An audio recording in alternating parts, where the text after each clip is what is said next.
So I'm going to hit you with 3 facts, and I want to see if you come to the same conclusion I did. So according to the Commonwealth Fund, about 1 in 4 Medicare beneficiaries live with a mental illness, whether that's like depression, anxiety, something like that. Mm-hmm. As it stands now, mental health providers, only about half of them take Medicare, and a lot of people tend to go out of network because of that. And the last thing is, out of network use mental health services is nearly 20 times more for behavioral inpatient care than medical care. It sounds like Medicare beneficiaries need better access to mental health. They do. You're right. You came to the same conclusion that CMS did. And that's why CMS has, in its 2025 final rule for the Medicare program, created a new specialty type called outpatient behavioral health.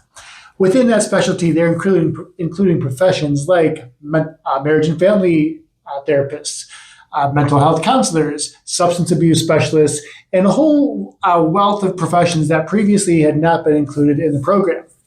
What does it really mean for you? Well, because this new specialty type has been created, and for Medicare Advantage plans, they're going to need to find these mental health providers in order to be able to meet their network adequacy standards to either keep operating in a service area or to expand their service areas. That means they're going to have to find these MFTs, these MHCs, their substance abuse counselors, or even doctors or nurse practitioners, so long as that doctor or nurse practitioner can prove that the majority of the work they do is mental health, right? They're not just going to take the carrier's word that this person occasionally treats mental health. And that they treat it well, right? Because that is another benefit of having created this new type of network, or specialty, I should say, is that they now can check to make sure that they're doing all those things adequately and keep a record of what's going on in that.